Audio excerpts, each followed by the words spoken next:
Karena memang sekarang orang sudah pakai pampers. Nih, mau belajar sampai terjadi, kalau terjadi. Apakah yang seperti ini ketika ada pakai pampers dan tidak bisa itu ditahan karena akan berhenti?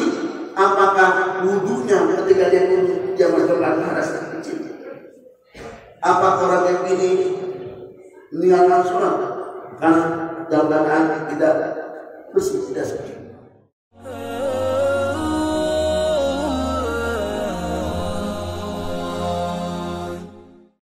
Assalamualaikum warahmatullahi wabarakatuh. Waalaikumsalam warahmatullahi wabarakatuh. Alhamdulillah nahmaduhu wa nasta'inuhu wa nastaghfiruh wa na'udzu billahi min shururi anfusina wa min sayyiati a'malina. May yahdihillahu fala mudilla lahu wa may yudlil fala hadiya lahu. Allahumma shalli ala sayyidina Muhammadin wa ala alihi wa sahbihi ajma'in. Amma ba'd. Rabbi shrah li sadri wa yassir li amri wahlul 'uqdatam min lisani yafqahu qawli. Rabbi zidna 'ilma warzuqna fahma. Sama kita nanti senang mengurus musola al-hasanah. Ketua Bapak Jarsyid yang sama kita cintai, kita hormati para asatidz, para guru kami, khusus Koral Ustaz Ustaz Muhammad Bais dan hadirnya kita Ketua RW 03 Bapak Haji Musafri, juga hadir Bapak Haji Mendiri, juga hadir Bapak Dr. Isyariki, Saudara Jinaiman, para asatidz lainnya, para tokoh masyarakat, hadirin dan hadirat jamaah kuliah subuh gerbang surga LPMA yang dimuliakan Allah Subhanahu wa Ta'ala. Puja syukur nantiasa kita panjatkan kehadirat Allah Subhanahu wa Ta'ala. Alhamdulillah di pagi hari yang cerah ini kita semua dalam keadaan sehat.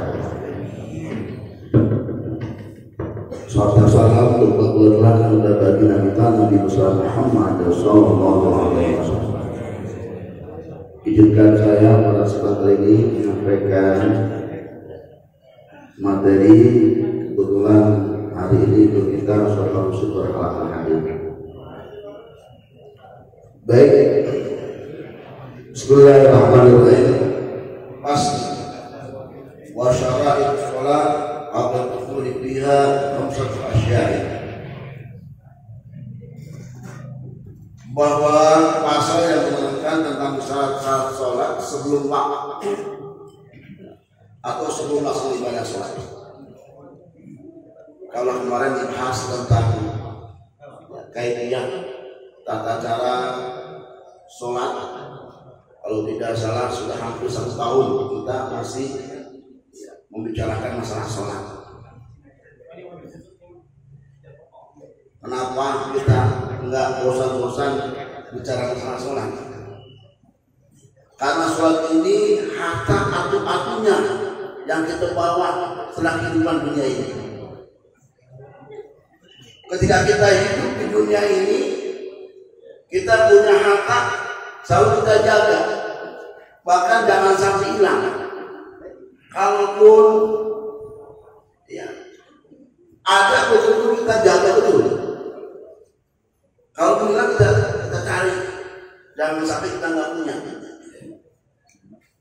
Begitu juga yang sholat. Sholat ini harus kita jaga dan kita punya harta betul.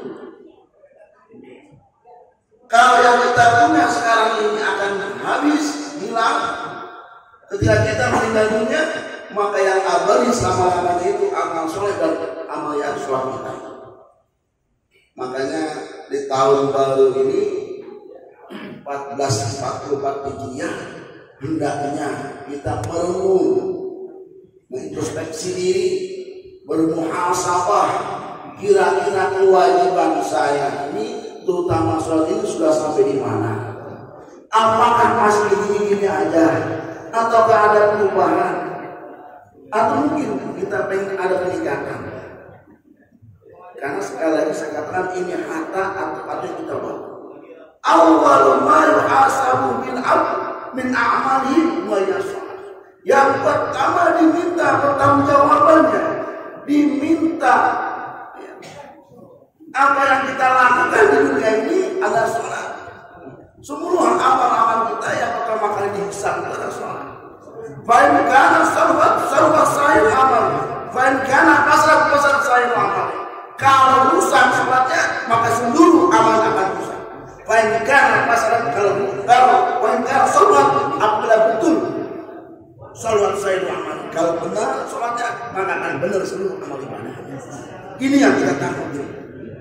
Pangkal pokok utamanya adalah ya ini sholat. Nah untuk itu sedikit saya akan bahas tentang syarat-syarat sholat sebelum pelaksanaan ibadah sholat. Sebelum pelaksanaan ibadah sholat. Dan bukan rukun ini, tapi ini pokoknya. Kalau ini tidak ada, bahkan kita abaikan, maka nggak sah juga sholat kita. Dikatakan yang pertama syatul awal taharatul a'dha' min hadath al-asghar wal akbar 'inda al-qudrah. Ini dia. Syarat yang pertama adalah hadas kecil maupun hadas. Ini udah paham semua. Dari kita kecil sampai sekarang kita tahu yang namanya sholat harus berwudu gitu. Nggak berwudu nggak. Kalau ada kecil dengan berwudu, ada besar dengan itu udah paham semua. Tapi sekarang kondisi ini ya, banyak hal yang dulu kita nggak tahu, sekarang harus tahu. Yang dulu nggak ada, sekarang ada. Apa itu? Banyaknya halangan-halangan. Ketika ini menjadi wajib mau tidak mau, tapi kondisi tidak memungkinkan, itu bagaimana? Contoh, sekarang ini ada penyakit namanya penyakit prostat. Prostat, penyakit yang memang ya bagi laki-laki utama. Ya, mereka itu kan selangnya dibawa kemana-mana itu. Bahkan tempatnya itu ditaruh di sini. Jadi kalau ada orang ada itu jangan disangka bahwa apa itu kencing. Ya, itu ada begitu. Ini maaf jangan sampai terjadi. Salah satu contoh begitu. Nah kayak begini bagaimana nih ada kecilnya? Apakah kayak begini tidak meninggalkan tidak berwudu atau tidak pernah kita sholat? Sementara najisnya keluar terus. Satu. Yang kedua, biasanya yang sudah berwudu, yang sudah wudu kemudian 80-90 tahun, itu kadang-kadang belakang dan depan udah dol ya. Karena itu sudah selesai. Ini kan luar biasa. Maka sekarang itu ada namanya pampers. Pampers itu bukan buat anak kecil aja. Ternyata untuk orang dewasa itu ada ukurannya. Ini sekarang kalau untuk pampers ditanya buat bayi, apa tua kan? Karena memang sekarang orang sudah pakai pampers. Nih, mau belajar terjadi, kalau terjadi. Apakah yang seperti ini? Ketika ada pakai pampers dan tidak bisa itu ditahan dan akan berhenti, apakah wudunya ketika dia wudu dia masukkan hadas kecil? Apa orang yang ini meninggalkan sholat karena dalam keadaan tidak bersih, tidak suci? Pertanyaannya begini. Ketiga, bisa kasih contoh-contohnya. Karena memang ini yang timbul sekali. Ketiga, yang paling gampang ketika kita sakit, kita dirawat di rumah sakit. Alhamdulillah jangan sampai terjadi. Kalau seandainya terjadi, kalau rumah sakit kan pasti diinfus. Nggak ada orang masih nggak diinfus, masih diinfus. Kata perawat, Pak, jangan bergerak. Infusannya ini kalau banyak bergerak, banyak jalan nanti keluar darah, nanti bengkak. Sementara kita 5 waktu harus pulang balik kamar mandi dulu. Nah ini ketika kita nggak bisa bergerak, nggak bisa ngapa-ngapain, bagaimana wudhunya? Apakah kita dengan demikian kita tinggal sholat? Mengatakan, nah ini. Sementara kita harus menjalankan kewajiban kita, tapi kondisinya kita agak sulit untuk melakukan hal ini. Jujur, kalau di rumah sakit coba kita mengatur, males, maunya tidur aja. Namun dikasih obat tidur, obat 3 kali disuruh minum. Obat yang pertama pagi-pagi, obat tidur, bangunnya jam 12, suruh makan, kasih obat, tidur lagi sampai sore kasih obat lagi, tidur lagi.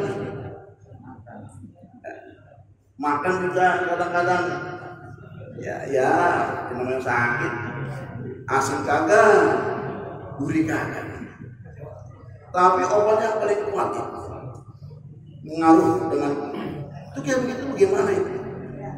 Apakah dalam keadaan seperti itu kita tinggalkan kewajiban kita?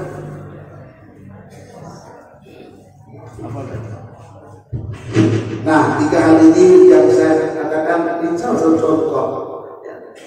Bagaimana kalau kondisi seperti ini sementara harus dalam keadaan kondisinya yang suci tapi tidak bisa melakukannya. Makanya dikatakan di sini ada Allah kondisinya dilihat. Dan mudah-mudahan kita ini semuanya nih di rumah lagi tenang, lagi tidak ada masalah, tiba-tiba listrik mati. Dari jam 1 listrik mati sampai menjelang subuh belum juga ini listrik. Sedangkan kita kudu mandi besar, listrik mati, dan aja bisa. Kalau TV nggak bisa, mati, HP pulsanya habis, ya nggak ada strom. Udah menjelang subuh belum juga hidup listrik. Sementara nggak ada air. Emang sekarang masih ada yang limbah? Nah, di kampung di sini ada limbah nggak? Ada pakai pompa. Nah kalau listrik mati bagaimana kalau nggak ada air? Sekarang ini sangat tergantungan dengan mesin. Kalau ada listrik setengah hari aja kalau kita. Nah kondisi seperti ini bagaimana kita ada sebesar ini? Apa kita tunggu sampai listrik hidup jam 12 siang misalnya, sementara subuh kita nggak lakukan? Nah ini masalah. Bagaimana? Sementara ada besar harus mandi, air nggak ada. Seluruhnya ini kita musola, air juga nggak ada. Inokan kita numpang mandi musola. Yang ngomongnya air banyak nggak apa-apa, tapi musola juga terbatas. Nah ini bagaimana menyikapinya? Nah ini kondisi. Sementara kita harus dengan kewajiban sholat, tapi kondisinya kita nggak memungkinkan. Maka disitulah ya keringan Allah Subhanahu wa taala daripada kita. Maka boleh dengan cara yang boleh. Bagaimana tanya kalau seandainya orang yang kena prostat itu hadas kecilnya, wudunya bagaimana itu? Wudunya tetap berjalan selagi ya memang dia mampu berwudu. Masalahnya cuma selangnya itu bagaimana? Dibersihkan selangnya itu dalam keadaan berwudu, sholat salah. Jadi jangan kamu juga Allah mau tahu untuk kondisi begini, nggak sholat. Sepanjang ukurnya tidak, ini masalah. Sama dengan ibu yang sudah lutut atau bapak-bapak yang sudah lutut pakai pampers, Ketika mau sholat wudhu seperti biasa, pempesnya itu dibersihkan kalau dipakai. Ketika kuatannya jadi masalah, jadi sudah dibersihkan. Tuh, ya. Ini jangan sampai sekalian. Ini mohon maaf.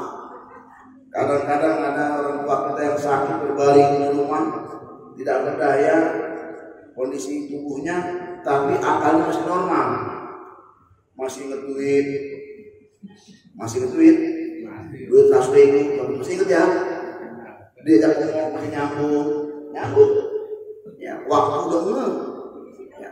Yang ketiga, kenal orang, masih kenal. Ini kalau orang tua itu masih wajib sholat, walau kondisinya nggak bisa ngapa-ngapain. Bagaimana caranya? Kamu boleh duduk, boleh berbaring. Soalnya itu yang paling akhir boleh pakai aba-aba, udah matanya begitu. Kalau nggak bisa diri, duduk.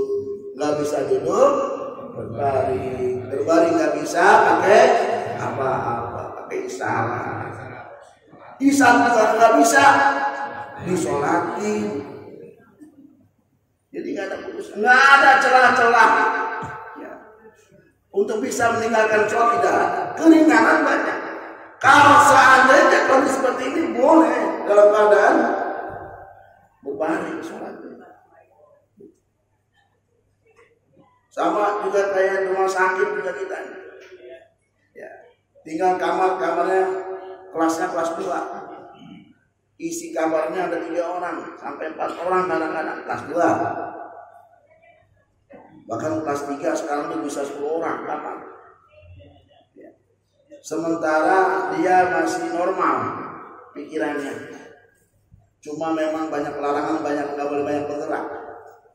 Ketika dia ingin sholat, nah ini kondisinya. Apakah ketika sholat itu ya, memaksakan dirinya karena kondisinya memungkinkan ya, untuk selalu beraktivitas seperti biasa kan tidak, maka misalnya dia lakukan sholat. Yang nggak boleh, satu, jangan mengabaikannya. Allah juga maha tahu kalau harus begini, ini nggak boleh. Apalagi mewasiatkan sama anak-anaknya, kumpul semua sini, gua mau ngomong ini, kata orang tuanya, apa Pak, gua ini udah nggak sholat, udah 5 hari nggak sholat, yang baru udah lama juga, sebelum hari udah nggak sholat ini. Kalau belum ada umur, jangan lupa ya, dan gua pilih. Nah, ini nggak boleh nih, nggak boleh. Kalau masih normal, masih ingat, upayakan berusaha maksimal sholat itu. Bagaimana bisanya dia gitu. Makanya kalau orang sakit lama itu ya kita ingetin wajibannya bagaimana ini gitu. Apalagi orang dekat, jangan sampai kita malah cerita macam-macam. Orang lagi sakit, sakitnya ya begitu, ditakut-takutin. Kemarin tetangga gue begini langsung mati nih, udah kesian kan. Ya paling tidak kita kasih motivasi. Gitu. Apa yang kita ingatkan? Karena saya pernah jumpai orang itu penyakitnya ya sudah hampir 5 tahun. Ya, itu saya tanya gimana kalau dia nggak pernah sholat katanya.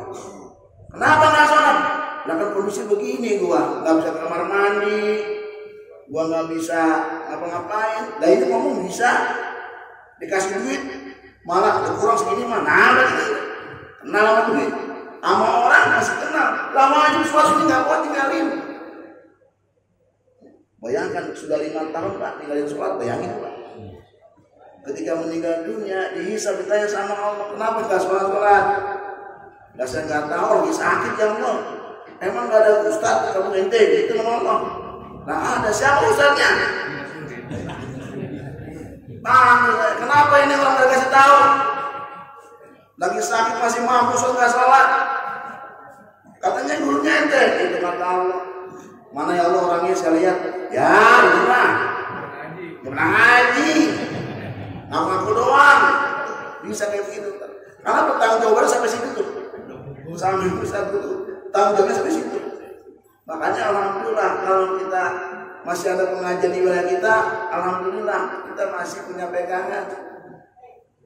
Ya, ditanya itu Ustaz, sampai di mana, apa yang sudah ajarkannya. Kalau ada hal-hal yang memang belum disampaikan dan tidak tahu Ustaz, ya alhamdulillah. Tapi kalau Ustaz tahu belum disampaikan, ini masalah. Nah ini itu sama dengan orang berpergian. Orang berpergian naik kereta pulang kampung, sementara berangkat sore jam 4 sore, yang belum melaksanakan sholat maghrib dan sholat isya di kereta atau sendiri. Mana ada musola di kereta? Ada musola kereta. Secanggih-canggihnya kereta tidak ada musola kayaknya. Kalau pesawat Saudi ada saja. Ada 13 pesawat ada musolanya di Saudi Arabia, tapi nggak semua pesawat. Dari kereta itu kalau kita sholat maghrib gimana? Musola subuh. Apa kita suruh berhenti masinisnya cari stasiun nanti sholat subuh dulu? Kan nggak mungkin. Maka kita sholat di situ. Kalau memangnya air banyak kita duduk, kalau tidak kita tanya duduklah di atas kursi kita sholatnya. Mana kereta jalan, jangan nyari kiblat. Nyari kiblat itu arah kereta jalan di situ itu keringan Allah Subhanahu wa taala. Nah, ini hadas yang sangat penting. Yang terpenting adalah ini. Dikatakan al-wuquf ala makan thahir. Ketika kita sholat maka hendaknya kita berdiri di atas tempatnya suci dari najis. Ini mohon maaf, ini yang jangan sekali kita perhatikan.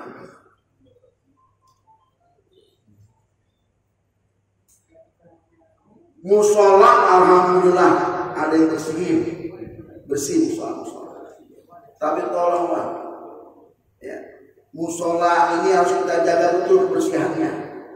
Karena kalau ini ada najis ini yang tanggung jawab ini besar tentunya. Contoh lah, musola karpetnya sudah terpasang seperti ini. Tiba-tiba anak-anak nggak pakai sendal dari mana-mana lari-lari kemana-mana ngintip tai kucing.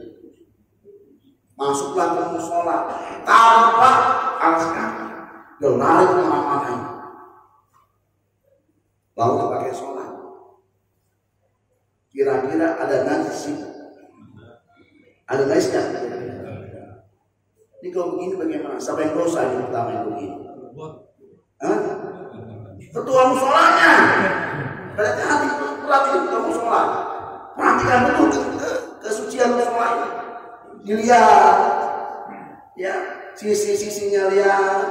Ada aroma kurang baik, coba dilihat.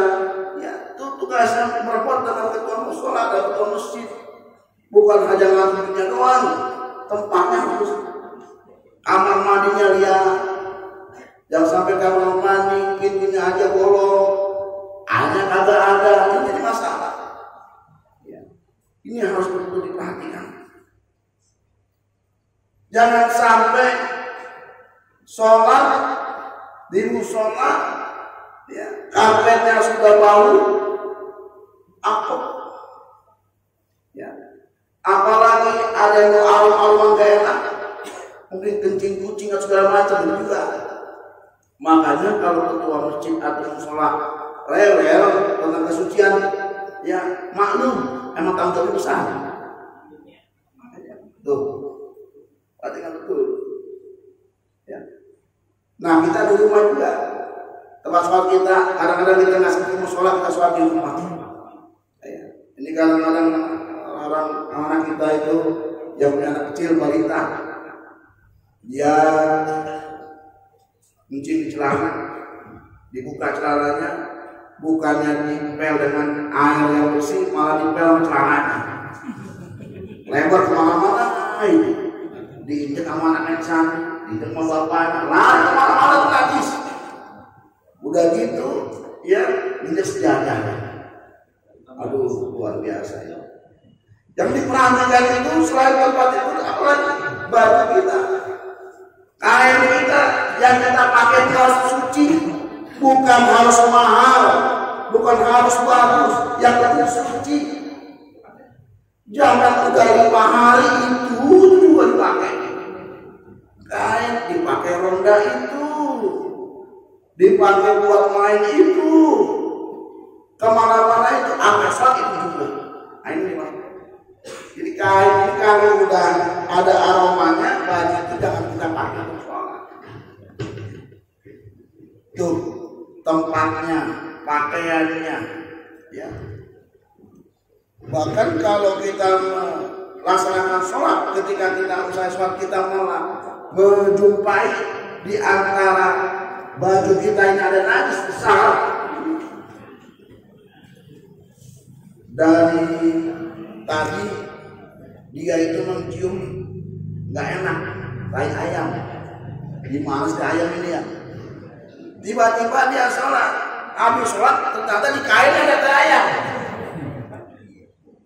Saya tanya, ini diulangi apa?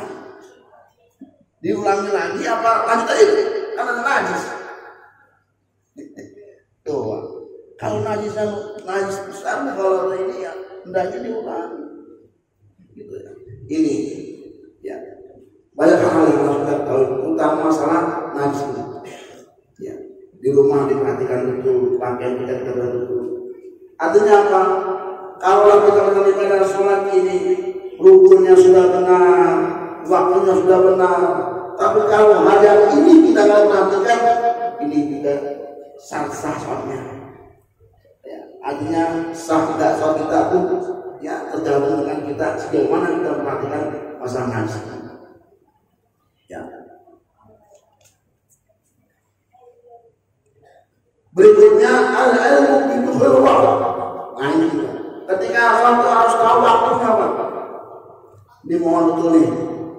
Ya, musola masjid harus punya jadwal sholat. Jam dindingnya kalau ada 2 atau 3.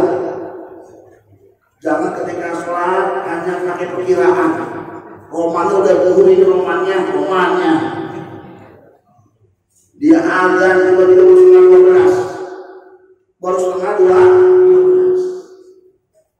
Ketika dia azan, orang dengar harus sholat. Yang pertama dosa siapa? Siapa? Yang sholatnya. Ketua sholatnya. Kenapa itu azan lebih awal? Terutama mohon maaf ini sholat Jumat. Ini sholat Jumat ini patokannya kalau sudah pengumuman langsung azan. Perhatikan waktunya. Pernah itu saya dengar azan jam 12 kurang 5 menit. Udah sholat Jumat jam 12 tepat. Iya kalau kita aman. Yang di luar ibu yang sholat di rumah, alhamdulillah udah zuhur, dia langsung sholat. Udah waktunya belum. Siapa yang dosa itu? Bebannya berat juga nih ketua musola macam itu. Lagi-lagi. Jadi kalau waktu belum masuk, belum sah sholatnya. Sholat ketetapan, ya subuh, dia kira udah azan, tiba-tiba baru setengah 4. Habis wirid, habis baca ini baru dengan azan. Nah, saya tanya, ini ngulang lagi apa sudah selesai sholatnya? Hah? Ngulang lagi karena belum waktunya tadi. Jangan bilang kalau cuma tahu, jangan bisa kalau cuma tahu cuma. Tuh, ya waktunya harus paham. Ya. Jangan sampai ya kita sholat di luar waktu. Terutama yang sholat masjid ini yang punya speaker azan, ya azannya pas waktunya. Sekarang sudah banyak ada digital di sendirian nih, di aplikasi ini. Tapi kadang-kadang kalau udah ambil sebuah lebih, kadang-kadang sudah geser sedikit. Ada HP, sekarang ada HP, tidak ada waktu di HP. Banyak sekarang. Jadi nggak ada alasan. Ya. Yang terakhir istiqbal kiblat. Ini menghadap kiblat. Ini bapak-bapak ya, mungkin yang punya musola masjidnya yang belum mengukur arah kiblat, silakan ajukan untuk arah kiblat itu ada alatnya. Bahkan sekarang sudah ada aplikasinya ya. Kalau kita posisinya musola kita di mana, Ka'bah di mana, itu nanti ada garis itu warna kuning arah kiblat. Baik lagi arah merah, pas nggak dengan arah kiblat. Itu ada itu di aplikasinya, udah canggih sekarang. Ya, jadi kita bisa arah sana. Di mana letaknya? Itu di aplikasi itu nanti diarahkan panah itu ke arah kiblat. Lalu dari arah kiblat maju lagi ke arah sana warna merah, pas nggak kira-kira? Kalau yang belum silakan. Ada musola di sini masjid kita ini setelah diukur arah kiblatnya mencong begini, dia sudah mencong begini. Ada yang begini. Di mana memang banyak pemahaman tentang arah kiblat. Apakah madhab kiblatnya, madhab Ka'bahnya atau arah kiblatnya? Jangan kayak orang yang pulang pergi haji. Pas pulang pergi haji yang namanya Ka'bah kan di tengah. Dari pintu sono dia nggak sono. Dari pintu sono dia nggak sono. Dari arah sono dia nggak sono. Ketika dia pulang, dia praktekin di rumah. Dari mana aja dia sholat? Katanya, gue juga sholat begitu, di mana aja gue datang, mau situ katanya. Ya, saya kira itu sudah ada kode apa-apa untuk menyelesaikan. Kalau bicara ini panjang sekali ini, nggak habis-habis ini kita bicara masalah fikih, ya. Apalagi masalah yang paling pokok, ya. Apa namanya, harta benda kita, waktunya sholat itu yang kita harus jaga. Banyak sekali hal yang akan kita bahas. Terima kasih dan mari kita baca surah Fatihah untuk kita semua yang hadir. Kita mohon kepada Allah SWT agar nanti selalu pelihara kesehatan kita, Allah panjangkan umur kita, Allah murahkan rezeki kita, Allah mudahkan segala urusan kita. Yang punya penyakit segala angkat penyakitnya. Al-Fatihah.